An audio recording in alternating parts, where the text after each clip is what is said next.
Hi, everyone, and welcome back to the AI InterConnect podcast. I'm your host, Laurent. This is the podcast where we speak with founders, CEOs, and technology leaders who are building real system, solving real problem, and reshaping how industry evolve through AI. At AI InterConnect, the focus is simple: real conversation with builders, no pitch, no noise, just clarity on what is actually happening behind the scene. And today I'm joined by Madhuri Chandoor, founder and CEO at PromptHalo.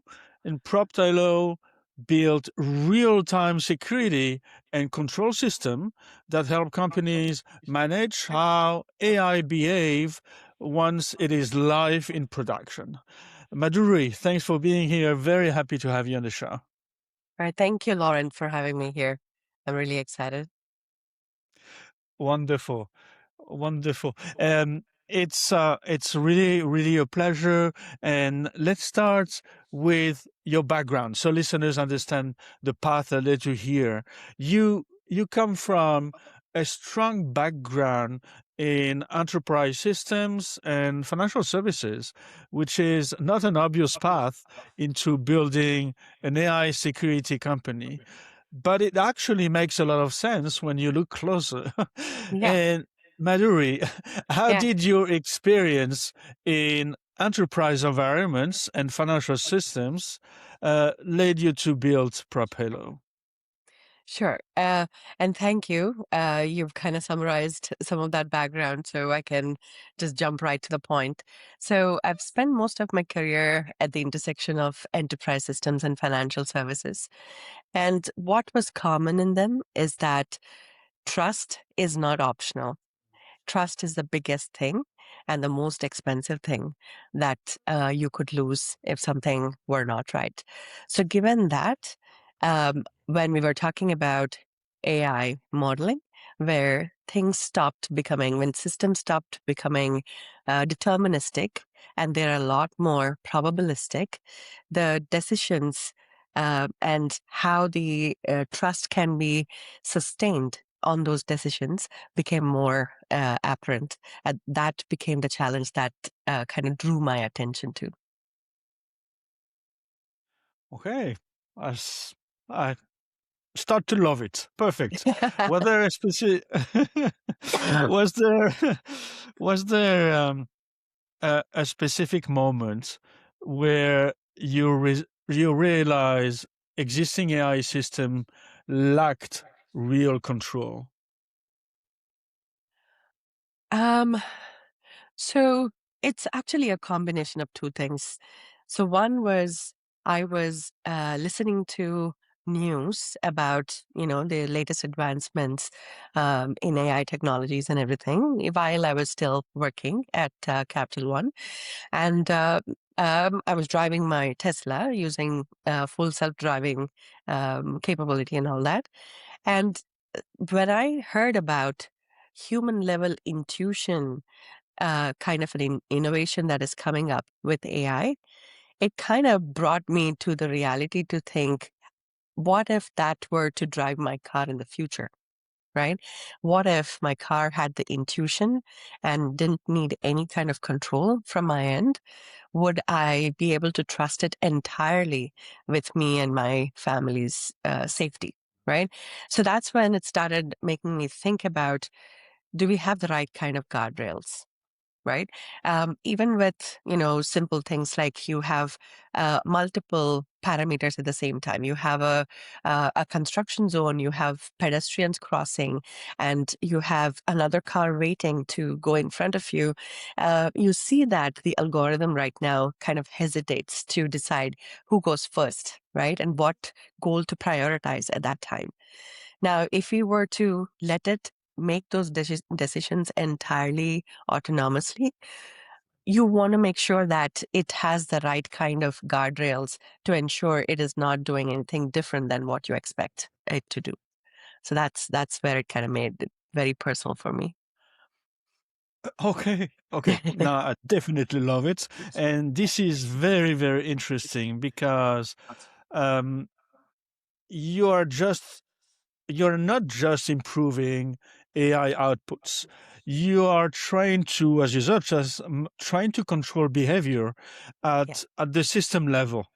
And and okay, then Madhuri, when you explain um, PromptHalo to someone outside of AI and security, um, how do you describe what you actually do, and will you help?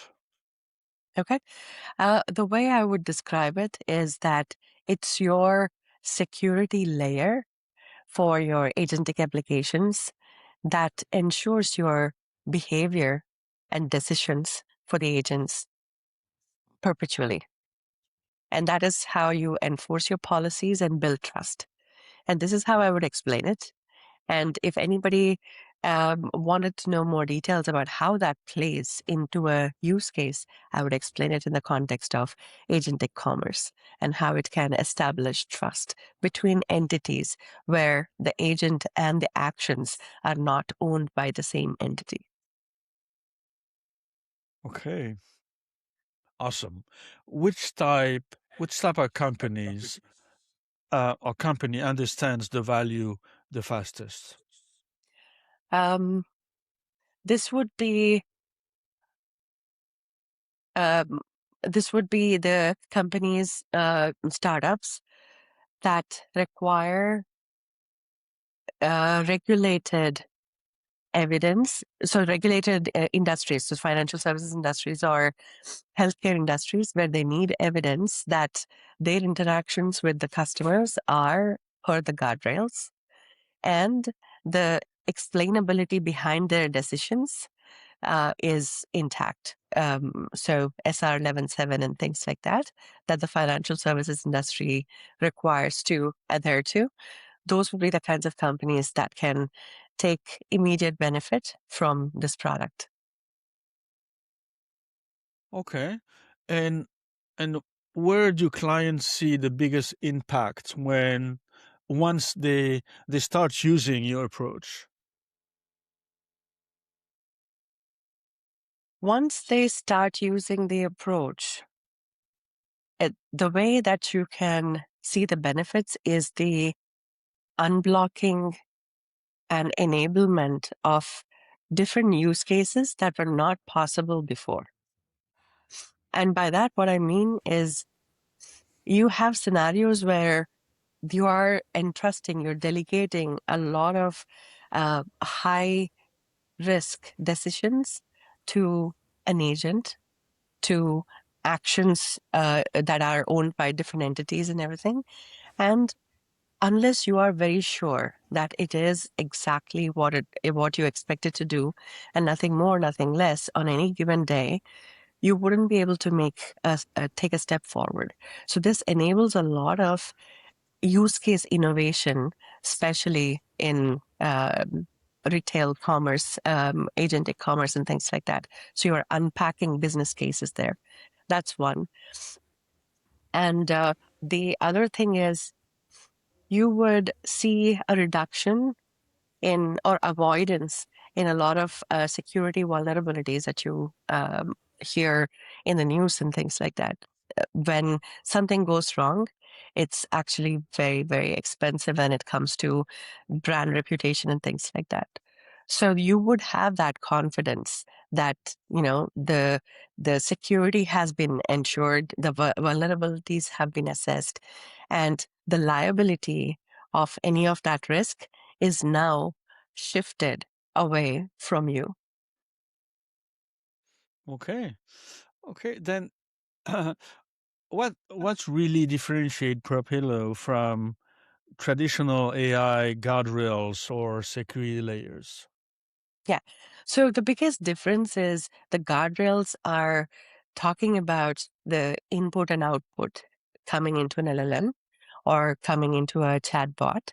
And we are trying to make sure that we are saying the right things. We're not saying harmful things.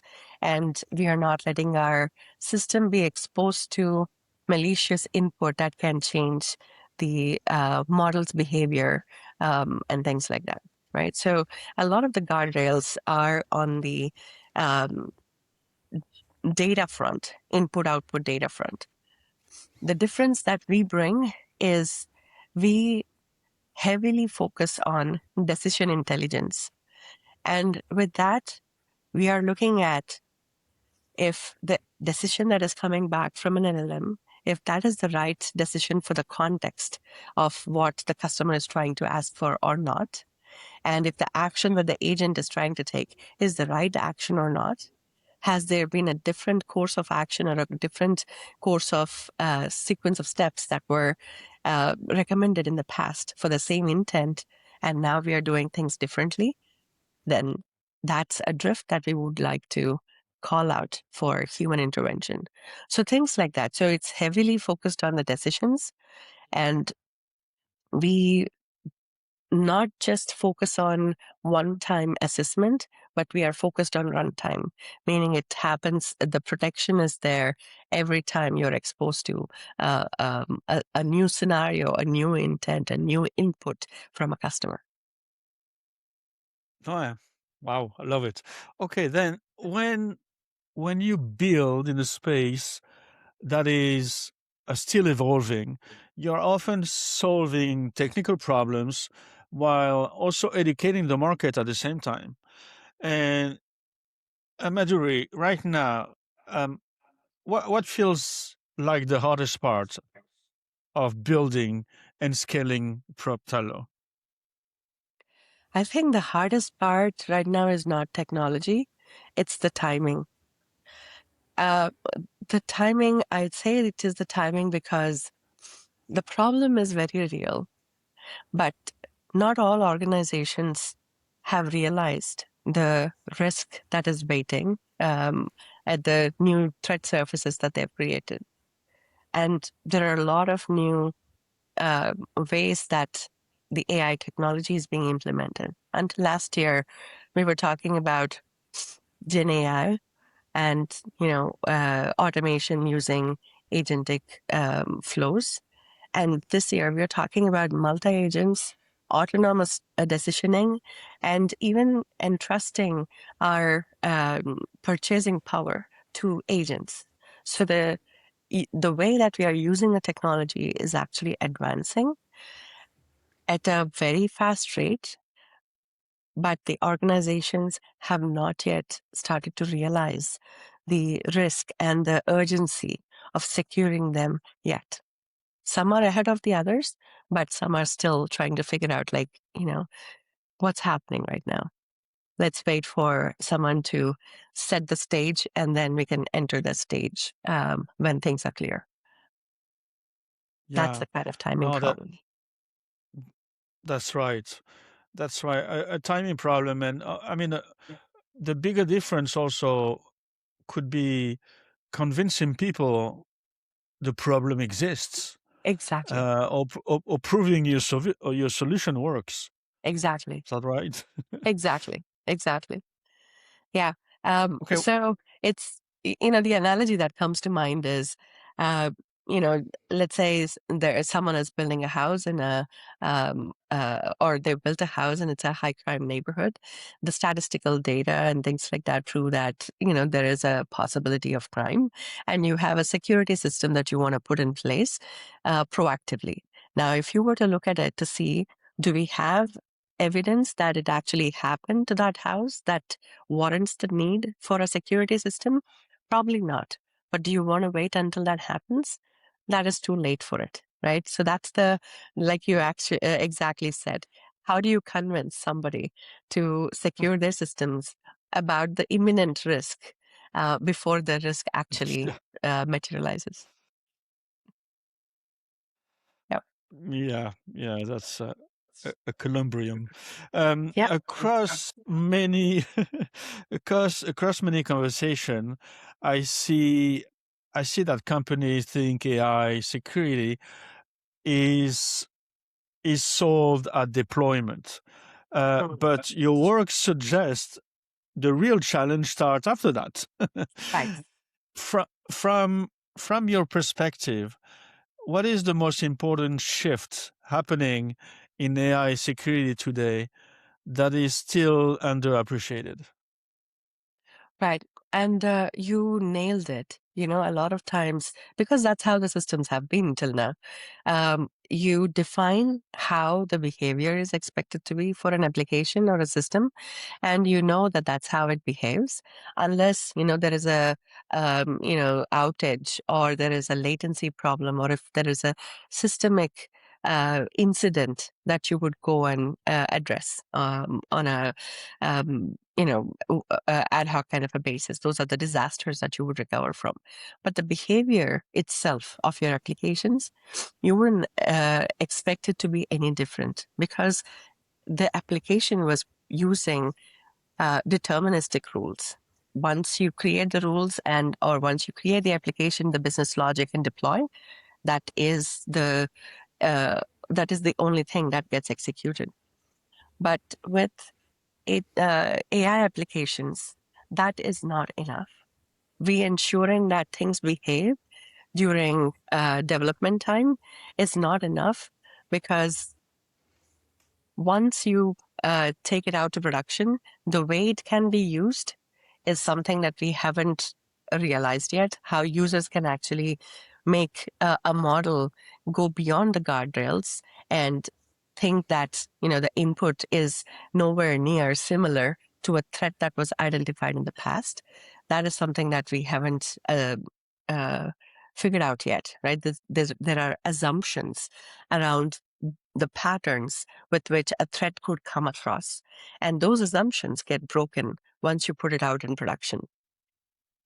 And when you constantly monitor and constantly enforce the policy to make sure there isn't a drift over a period of time, that's the only way that you can balance this stochastic, or the probabilistic kind of a behavior of AI applications, to be more predictable by balancing it with deterministic policies. Yeah, I love it. Makes sense. Um, what are people overreacting to right now? Um, People are either on two fronts, right? One is, we are hearing a lot about AI security, and we don't know what it means on a large spectrum of what AI security could be addressing. Is it the runtime? Is it the development pipeline? Is it your enterprise-wide resources, or is it vendors, right? So there's a whole big spectrum of what AI security could mean, and there is that a lot of noise around the kinds of solutions that are getting built for that. So there is a little bit of overwhelm uh, based on that noise, where customers are like, okay, I don't know what this solves that the other one doesn't.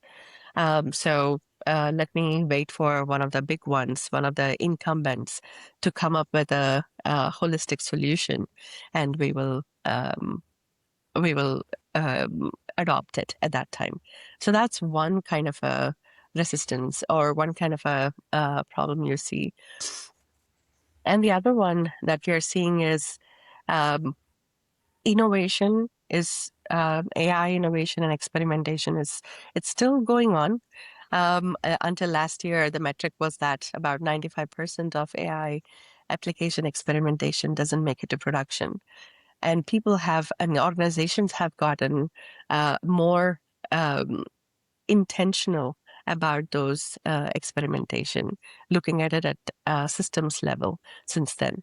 But even so, they are looking to make progress on new use cases faster than considering security as part of it. That is seen as one of the pieces that could delay the process. And that's what we are trying to explain to our customers. Security and AI security that we are bringing is not going to delay or slow down innovation. it is only going to enable newer business cases sooner and with more trust with your customers. Yeah, no, definitely, I agree.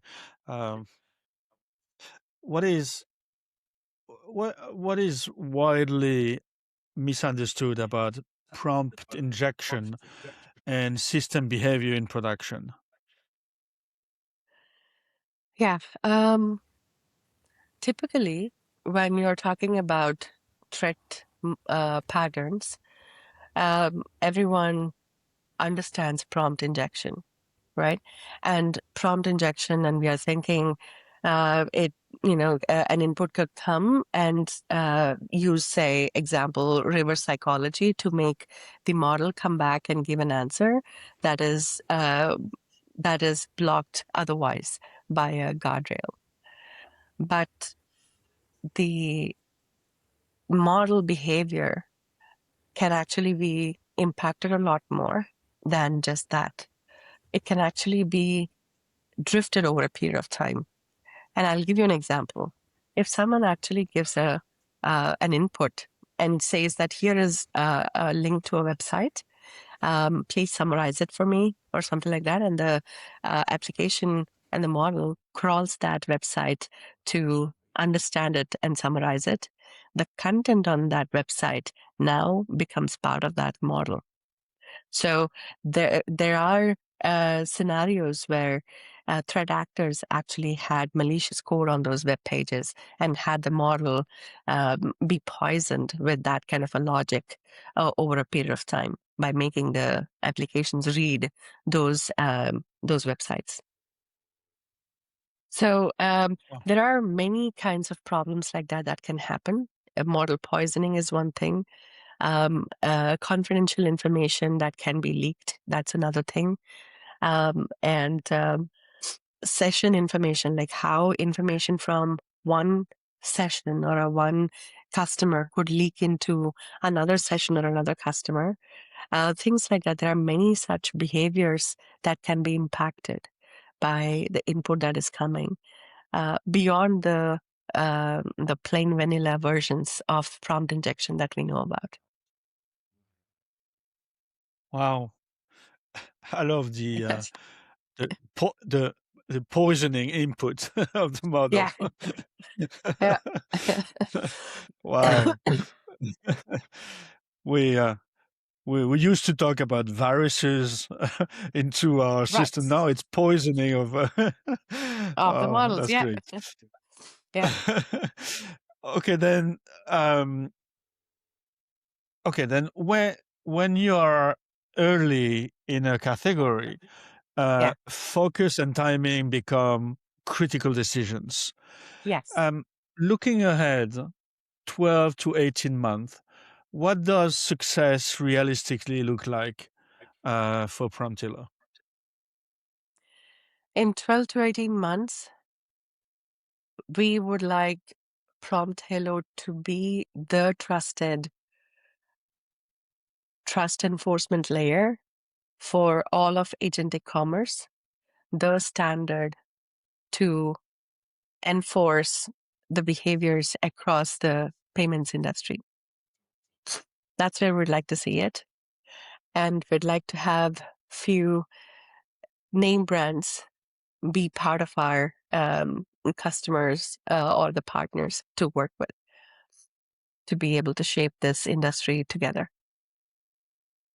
Wonderful, beautiful. I love it. Um, uh, if you had fewer constraints, what will you accelerate first?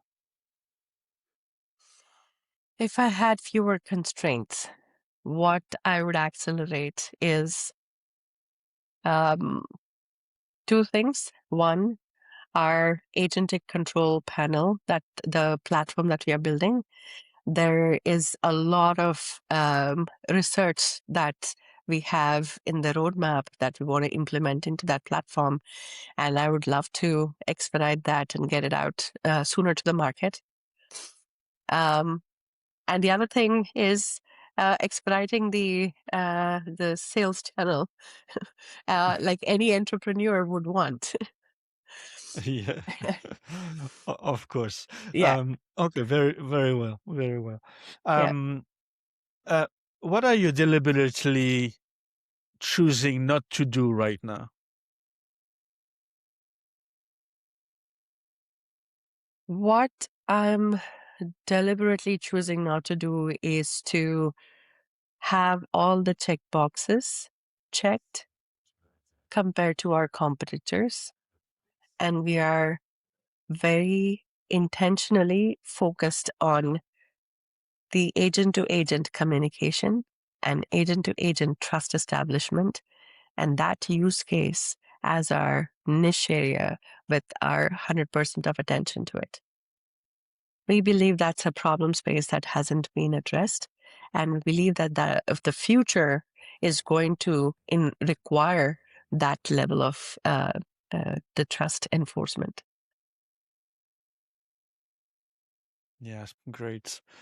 Okay, you're operating in one of the most complex environments right now, Yeah. where technical, regulatory, and business challenges all intersect. Um, based based on what you have learned so far, um, what should funders or operator building AI system start doing or stop doing? Um, what would you? This is actually a very interesting question. So We can pass. yeah, definitely, definitely. Um, Okay.